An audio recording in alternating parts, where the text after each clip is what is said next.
துறையில் 3 மாவட்ட பதிவாளர்கள் சஸ்பெண்ட். இது ஒரு ஏமாற்று வேலை. வணக்கம் அனைவருக்கும். 2 நாட்களுக்கு முன்பு பத்திரப்பதிவு துறையில் 3 மாவட்ட பதிவாளர்கள் சஸ்பெண்ட் செய்யப்பட்டார்கள்.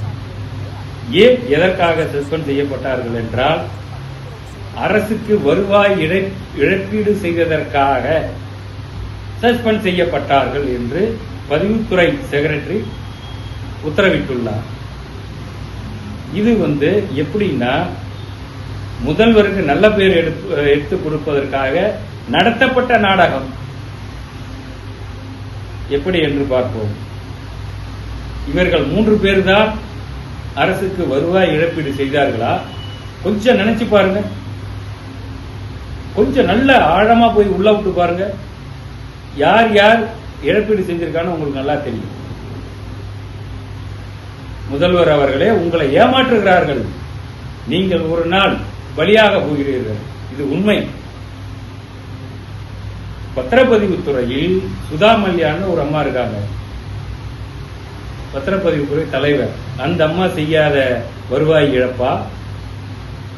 தென் சென்னை மாவட்ட பதிவாளராக இருக்காங்க ஒரு அம்மா, சுடரோலி அப்படிங்கிற ஒரு லேடி. அந்த அம்மா மரக்காணத்தில் செய்யாத இழப்பா? மரக்காண சார்பதிவாளர் அலுவலகத்தில் எவ்வளவு இழப்பீடு செய்தார் தெரியுமா? கவிதா ராணின்னு ஒரு அம்மா இருக்காங்க. இந்த அம்மா அம்பாசமுத்திரம், திருநெல்வேலி அம்பாசமுத்திரம் சார்பதிவாளர் அலுவலகத்தில் 2 கோடி ரூபாய்க்கு மேல இழப்பீடு செஞ்சாங்க. இவங்கெல்லாம் ஏன் அப்படியே இருக்காங்க? வருவாய் கட்டுப்பாட்டு அலுவலர் என்ற முறையில் முன்னாள் பதிவுத்துறை தலைவர் ஜோதி நிர்மலாசாமி 100 கோடிக்கு மேல வருவாய் இழப்பீடு செஞ்சிருக்காங்க. அவங்க மீது என்ன நடவடிக்கை எடுத்தீங்க? இது குறித்து நான் வழக்கே போட்டிருக்கேன். வழக்கு நிலுவையில் உள்ளது. என்ன நடவடிக்கை எடுத்தீங்க? இதுதான் சொல்றேன், இது ஏமாற்று வேலை என்பது. முதல்வர் அவர்களே, இவர்களிடம் கவனமாக இருங்கள். நன்றி, வணக்கம்.